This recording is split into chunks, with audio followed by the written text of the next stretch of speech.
What's up? Welcome back to Voices for KERN. We are excited to be back with you guys, talking about things that affect youth, that affect culture, that affect people, and we're about to do just that today. Now, I'm pretty excited because we've got a special guest. Really special guest. Hi. Yes, Yanni.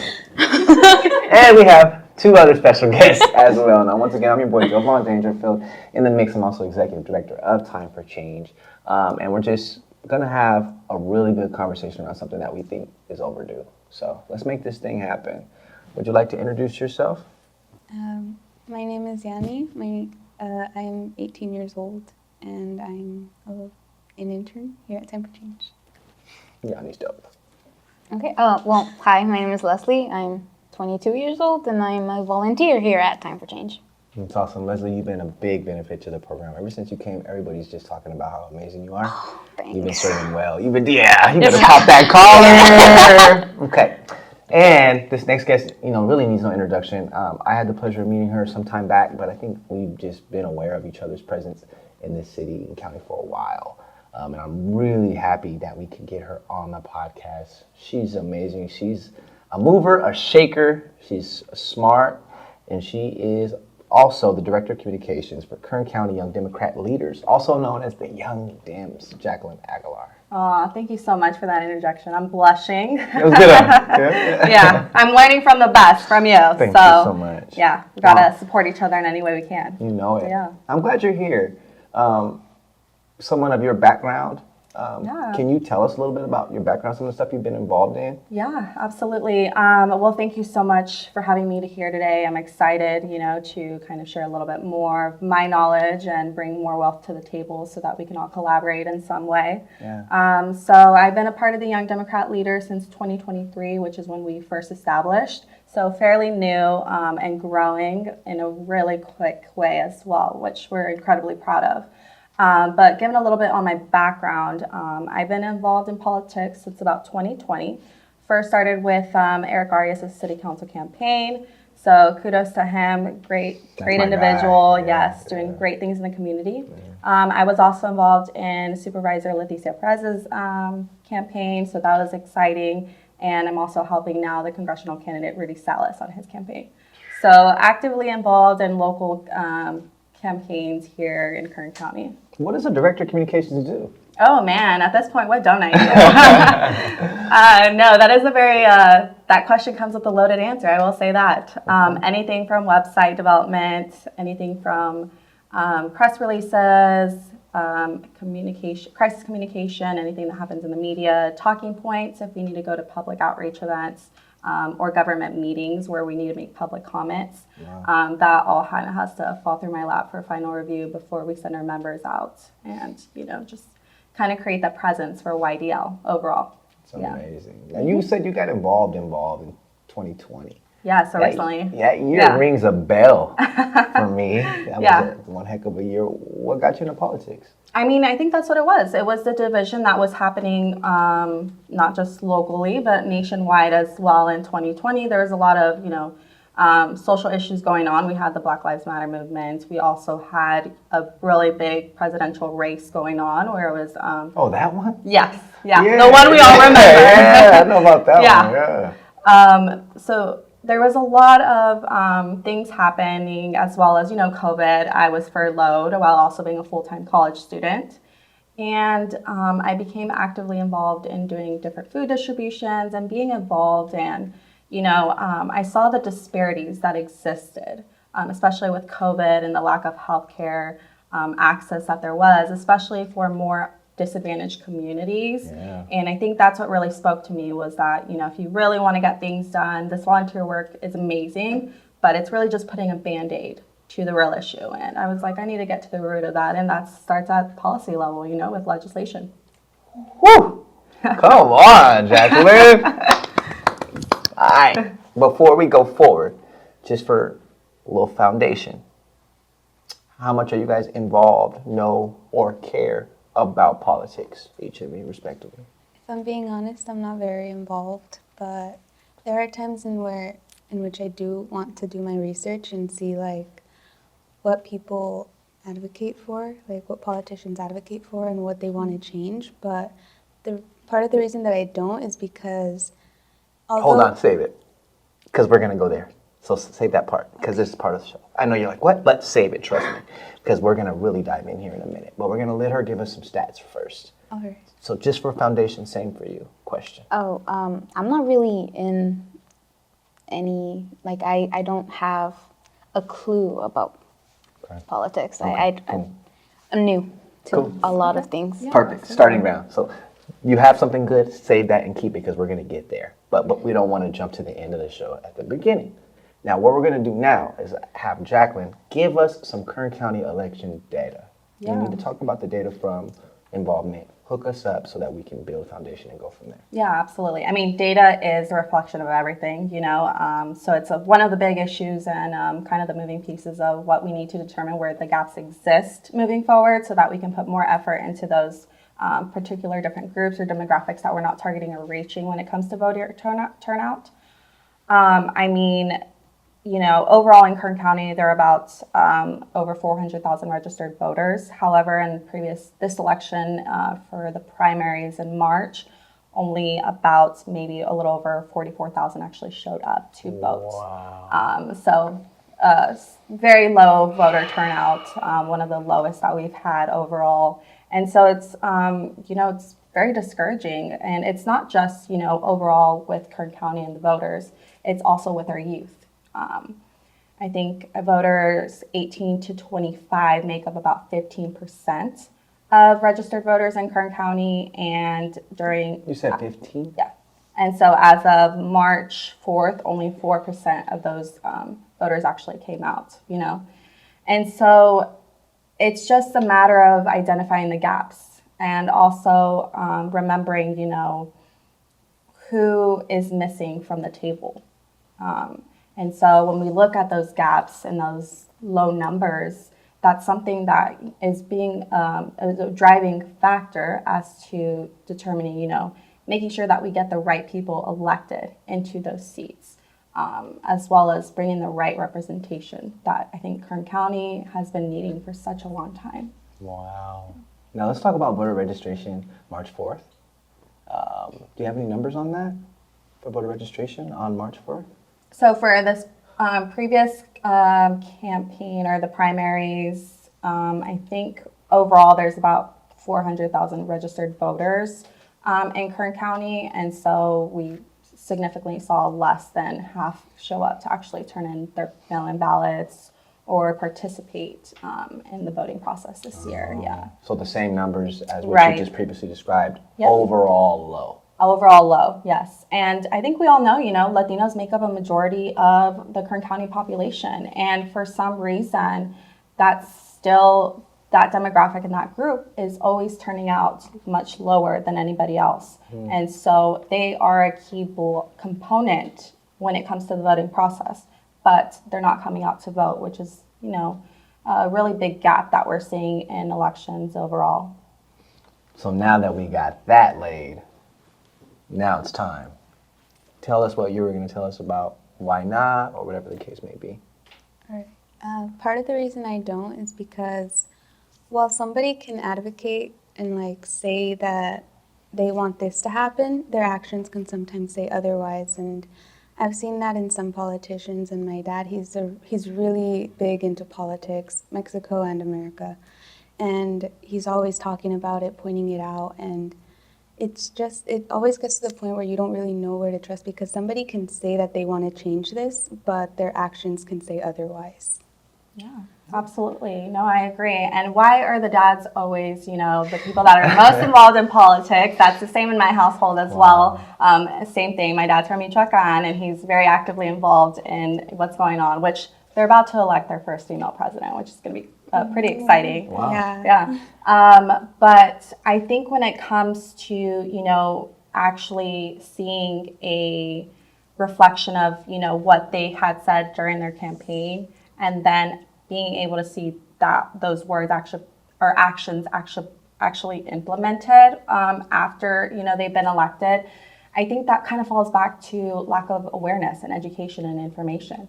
what can you do as a constituent from your representative? How can you be involved? How can you make a difference? And I think a lot of that falls in just lack of education. And I think that's why KERN Young Dems are here. We're here to show, educate everybody. These are the campaigns that are coming up. These are the elected officials. This is what they stand for. And this is how you can be involved in either helping them get elected or once they're elected, guiding them with, the actual needs that the community needs so that everybody is able to really successfully thrive, especially here in Kern County. That's awesome, Jacqueline. You're in your bag right now. I love Jacqueline. She's dope. And I want to jump on that too because it's like, I think what I consistently see in my activism and in my work is, this counter argument of like, we can't trust, we can't do this, we can't do that. And while that's compelling, that's still not enough to like check out. You know what I'm saying? Like I got on a flight the other day and one of my friends were like, man, I would never fly, bro. You'll die up there and this and that. And the freeway stats are more dangerous than the air. So just because, something is prevalent that can be true, it doesn't give us like enough reason to jump out of it for me because it's like, and I understand where you're coming from too though, but it's like, that's everything now. Like you don't know if you can trust your friends, your boo, your ex-boo, your sneaky link, your maid, your boss. It's like, we don't know if we can trust anybody, but we still have to get up every day and go out there and throw some swings and see what happens. So I want to continue to have this dialogue because this is really good. What about you? How involved, not involved? Why not? I think in my household specifically, my dad he used to be an immigrant. He's now a citizen. Okay. He is the type of person that is a registered voter. And because of him, I became a registered voter. But he's also the type of person that will see the ballot and or the things that come through the mail and just rip it and throw it. And I don't know why he does it because I'm not the type of person that also, like, I don't vote. If I'm being completely honest. I haven't ever. And I think it's more because that's my mentality of how I grew up. I grew up in Arvin, so it's a lot of people that work in the fields, a lot of people that are migrating. So they see these like things to vote and they're like, oh, that doesn't affect us. That's not for us. Yeah. And my mentality is, oh, well, people that have parents that are immigrants, but they are citizens, don't see that through their parents. They learn a lot through their parents. Wow. So while they're not learning that, and at school, they don't talk about politics. So they're not learning it there either. Right. Wow. Absolutely. So I feel like that's why a lot of Latinos are not, or especially the younger generations, are not voting because they didn't learn to do that from their parents or from school. And they don't see it very often. I mean, I don't see it very often. Yeah. What are your thoughts on that, Jacqueline? She hit a really big key point, on one of the barriers of why we're seeing such a low voter turnout overall, especially across, the Latino households, especially first generation. I'm a first generation college graduate, and I think, it goes back to lack of education and formation as well. And so I think one important key factor to remember, is that every vote does count. It really does. I know it's very cliche and you hear it all the time, but I mean, we've seen all these campaigns, whether it's an elected official or even like a bond measure that's being passed, that it narrowly passes by a few household votes and a few ballots. So every vote does count. And I think another important thing to always remember is, presidential elections may make the headlines, but it's really, the smaller local races that have a direct impact to our local communities and our households directly. And I think that's where we're missing the key component on educating and informing everybody on why it's so important to vote and not be discouraged and think that your vote doesn't matter, because it really does. Yeah. Wow. You guys got any feedback on that? What are you guys thinking about that? I definitely agree with her. Our votes do matter. It's just like, again, Right. like the best example I can give is, see, my dad, he's very big. Like, if you ask him, he's not a Democrat or a Republican. He's for the people, as he says. Right. And I love Dad. Shout out Dad, man. yeah. He's always looking for the person who like, for what thing is causing the biggest distress in whatever community. So let's say this part of town needs more help than this part of town. He Right. wants to target the I'm sorry. He wants to target the place that needs more help, obviously. And like, when it comes to something that he fully understands well, like, he'll encourage us to vote for it or vote on it. He does so as well because he's also a citizen. But when it comes to things that he doesn't know very well and like doesn't want to Right. make the wrong decision, he doesn't. Yeah, absolutely. You know, I'm not going to lie, ballots sometimes, the verbiage that's included on there, whether it's in English or Spanish, which language barriers are a common issue across, voters as well, and like it could also discourage voters. But the verbiage on a ballot can be a little confusing sometimes. There's been times where I've had to read things multiple times.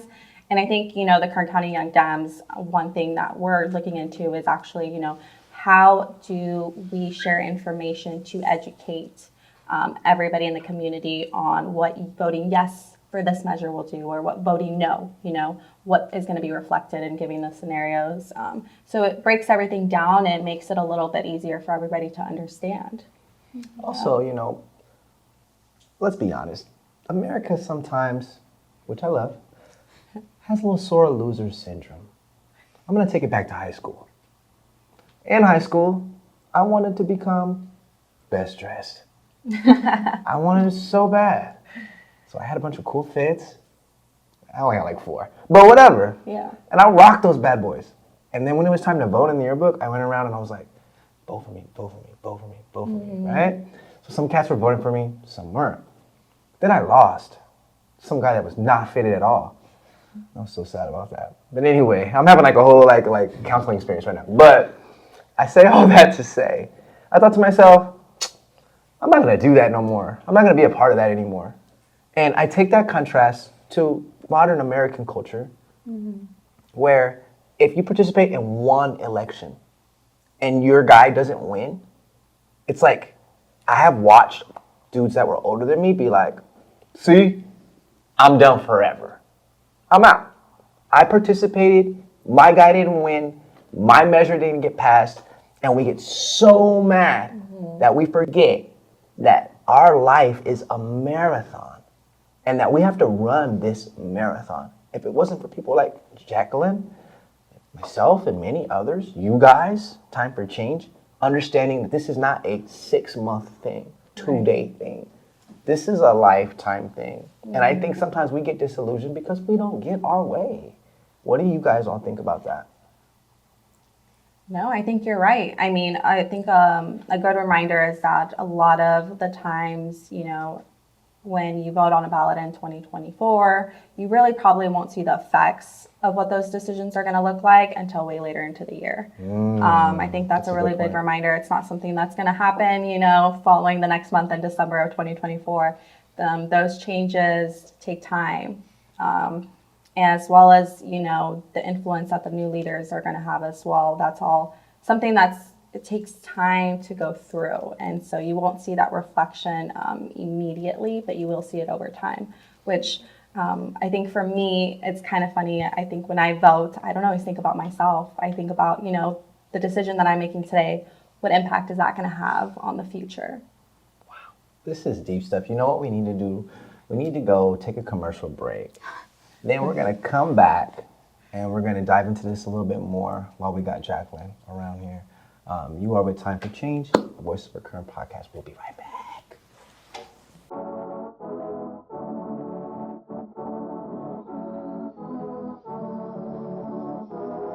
Hey guys, my name is Dylan. I'm a youth coordinator here at Time for Change. If you guys want to check out the 2P Flow music video that we made over at MLK Park Community Center, make sure you guys check out the link in the description below.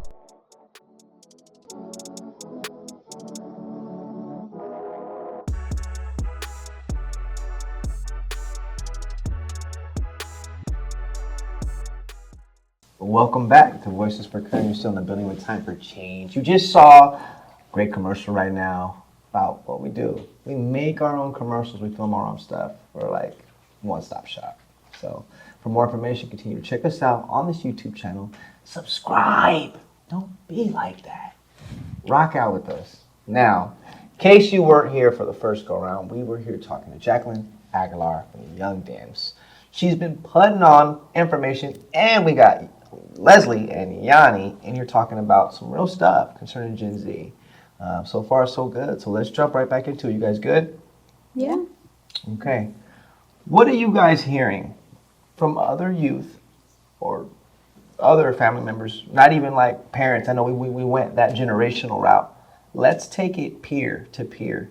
What are you guys hearing, seeing, thinking, feeling that Gen Z is talking about concerning being involved, voting, not voting, caring, not caring? What are you guys hearing?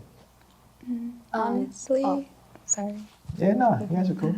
Honestly, not much.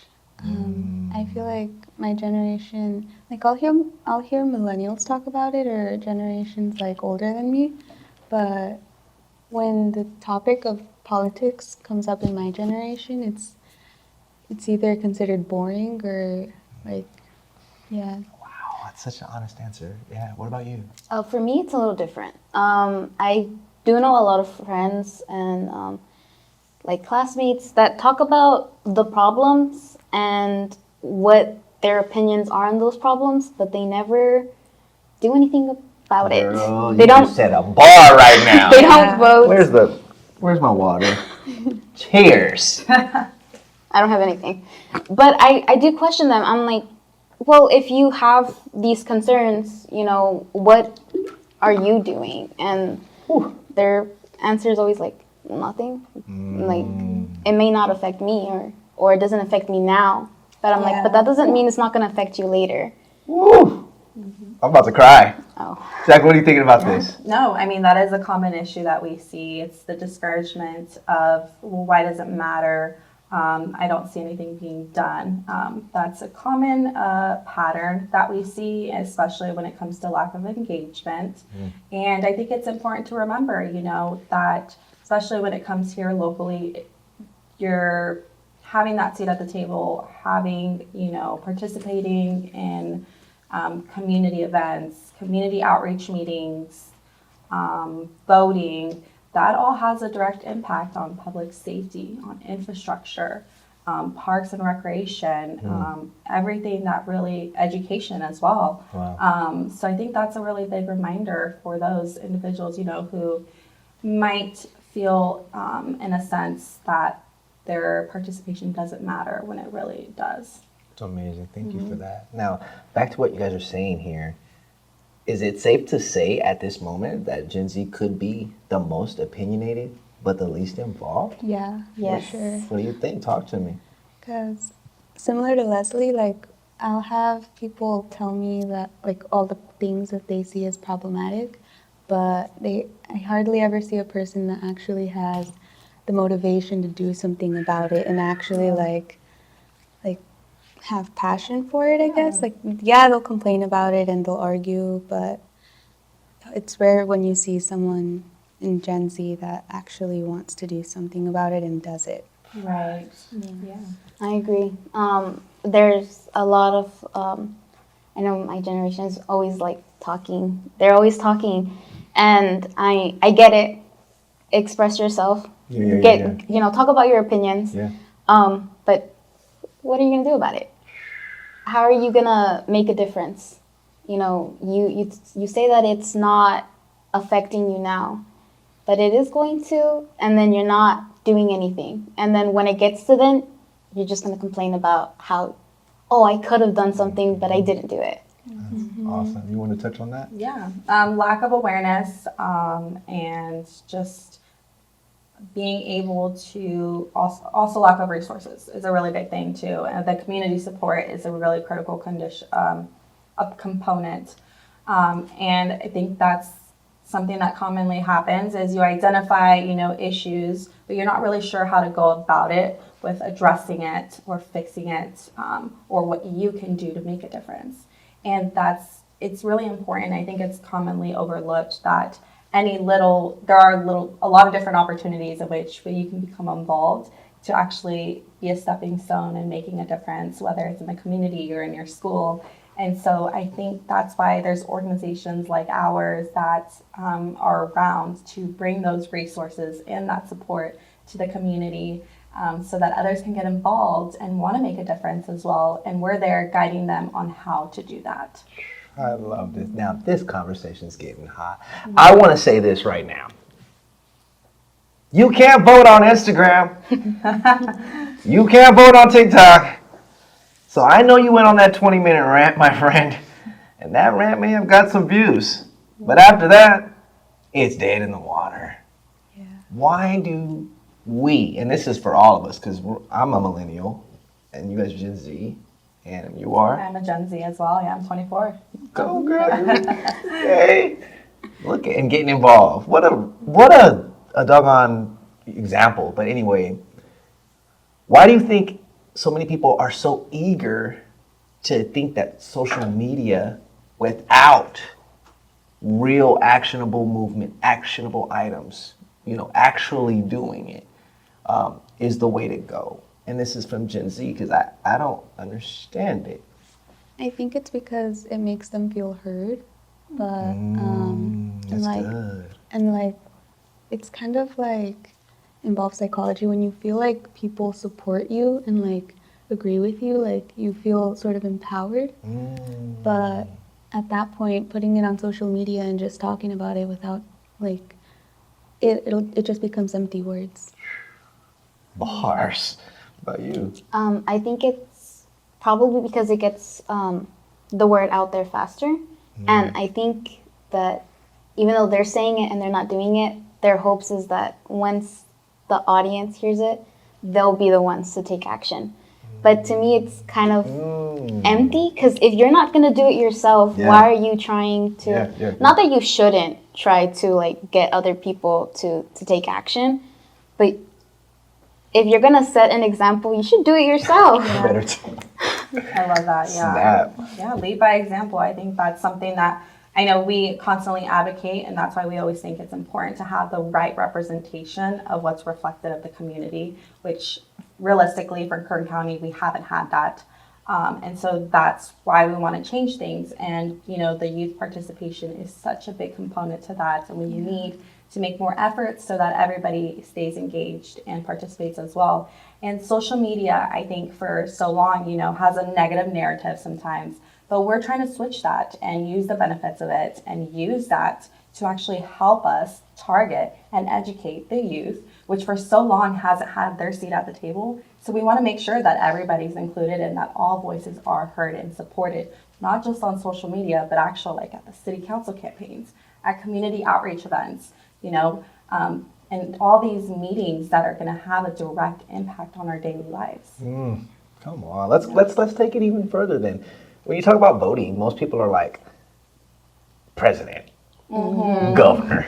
Right. And they don't know about nothing beyond that. Yep. Let's bring this thing down to the basics.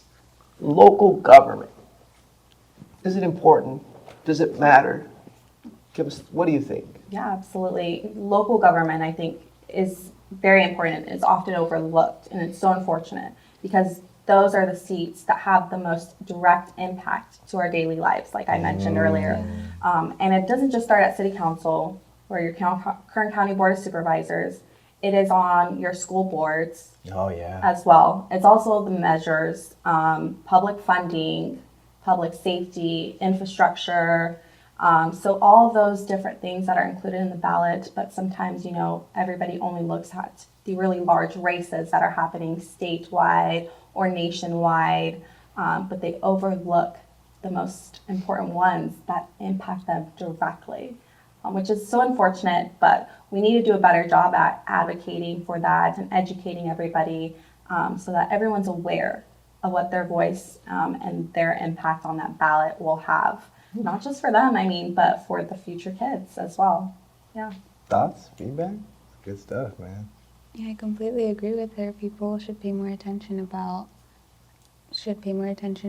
on what's going on within their community because, well, like you said, it's what goes on here. It's not like the whole nation, because in the whole nation, like, yeah, they can pass laws, but like it'll affect everyone, yeah, but when it's within your community, like that's directly towards your community and like I don't know how to put it into words, No, but you're doing a fantastic job of Yeah, putting you're it in doing words. great. Yeah, you And are. it's really our job, especially part of the Kern County Young Dems, is to educate the community, to give them the dates, how they can get involved, and what all these different measures or what all these different items on the ballot looks like, what it actually means, and what their vote behind that means as well, so that no one feels left out and that everybody's empowered and lifted and included as well, which is really important. That's awesome. Leslie, you want to provide some feedback on some of this stuff? I agree a lot. There's not much in, because I live in Arvin, so they don't really talk about a lot of the stuff that's happening, especially in what goes, like the ballots or stuff that they're doing. They don't really talk about it. They'll only mention it when it's time to vote, and that is all. And they'll mention it maybe once or twice. So I think getting that out there and making people understand, especially like the youth, that it is very important to vote, to talk about these things, to recognize how this is going to affect you specifically or just your community in general is very important. It's amazing. I'm loving this conversation. It's funny how people, once you find out how money gets moved around, then you want to start voting. Because it's like, that's really the key to all of this. It's economy, it's commerce, it's where people are thriving and where people aren't. You talk about crime, it's about where people are thriving and where people aren't. I just got back from O Block, like I said, on Chicago in the other episode, one of the worst neighborhoods in the entire country, had a higher murder rate than the Iraq War at the exact same time, giving the city the name Chirac. What was I doing there? Anyway, I was out on the streets, risking my life as always, and I stopped and thought to myself, this isn't a race thing. There's constructs there that talk about race, but really, it's about who has and who doesn't. That's really what it's at the bottom of. If we mobilize and come together, we can really affect change on higher levels and give people a better shot at better lives. But your generation is really going to be the ones that either come together and make it happen or not. That being said, what do you think it will take to get your generation out there to vote, to be involved, to start caring, and find out what's popping? I think part of the reason that, like, what it could take for that in order to happen would probably be more to make them see that that people their age are also trying to make an effort, like to inspire them to do so. Like we're doing right now? Yeah. Come on. What about you? I agree, especially because I specifically didn't know a lot about my own community until I joined Time for Change. Talk, girl! Yeah. It was really sad. And then I joined it. I didn't tell her like, to say. I didn't pay her to say that. Not true. Go ahead, keep going. Sorry. And it was really sad because I didn't know that there were so many organizations and support systems that you can have, and not until you go out there and you find out. But I think outreach is probably one of the biggest things that's going to be necessary. Woo. I mean, outreach initiatives is a really key component to really changing this low voter turnout. And it goes back to the lack of awareness that there is and making sure that we hit those targeted areas like Arvin, Lamont, Shafter, Delano, the smaller, more rural communities that are commonly disinvested and forgotten about, making sure that we target them and break things down so that they're able to understand on the basic information, the dates, the language barriers that might exist as well. Good. Because as we know, Latinos make up a majority of Kern County and they're a key block to our voter turnout as well, but we're not seeing that when it comes to voting. Unfortunately, they're still one of the lowest turnout groups that there are out there. So we want to change that, and it starts with outreach, it starts with education and informing and answering questions so that we're able to address any doubt that might exist, along with just basic information as well. But that's really the only way that we're going to make sure that all of our voices are heard, is to make sure that everybody has a seat at the table. Come on. This is really good, you guys. This is I think what it's going to take to keep the needle going forward and make it relevant. And it's for everyone. It's not for the smartest or the brightest or the best. It's for everyone. If you're watching this and you're here, it's for you too. Everyone can get involved. Speaking of which, say we want to get involved, Jacqueline. Say we want to start learning, growing, developing. Where do we start? What do we do? Yeah, of course. So there's a lot of different resources that exist here locally. I mean, kernvote.com is the county's website. Great resource tool for any upcoming dates that are important when it comes to voting, or any basic information, as well as data that can also be used as reference. In addition to that, also a great place to locate your polling location, or any requirements that might be needed at the polls on the day that you vote. So that's a great resource. But of course, the Kern County Young Democrat Leaders, we're a youth-led organization here in Kern County working to help the next progressive leader, as well as helping elect more Democrats in seats here in Kern County. So we're a great resource. We're on social media, Facebook, Instagram, or you can also visit our website, kernyoungdems.com. We are focusing on making sure that we get everybody, especially our youth, to stay informed and also engaged. And whether it's the political process here in Kern County, or if you're just interested in getting involved in the community, we have a lot of opportunities for that as well. And if you're not really sure where you stand politically, that's okay. We're there to support everybody and educate and inform on how to stay involved, as well as also how to make a difference. So, yeah. Amazing. I just want to say that Transitional Youth Mobilizing for Change is neither Democratic or Republican. We are not trying to force anything to anyone. One of the reasons I lead the way I do in this environment is because my biggest hope is that people learn how to have dialogue. Yeah. I'm not trying to make you be him or her or Jacqueline or myself or anybody, any of my friends. I have friends on both sides. I love them dearly. And the reason I lead the way I do is because it's too divisive. Yep. We've got to fix this not talking thing. We got to fix this I hate you because you don't see the world like I do. Mm-hmm. Yeah. We got to fix it. It's more destabilizing to the world than anything else is our lack of ability to agree with civility. And we must do that. But even when you get involved, you start learning and being able to form your opinion better. Right. I've seen people at city council meetings yell at city council over things they have already done 10 plus times. Mm-hmm. You should see the stupid on his face when he finds out that they've already done what he is angry about. Now, with that being said, challenge time! Challenge time! Will you guys vote in this year's election? I'll do my research, yeah. Oh! Kinda yes. Will you vote in this year's election? I will try to become more invested and try to vote. Okay, I can vote, but I'm gonna put myself more out there. All right, I'm taking it a step in the right direction. At this time, I want to announce that I am running for public office this year. Bombshell. What? This is my office, and it's in the public.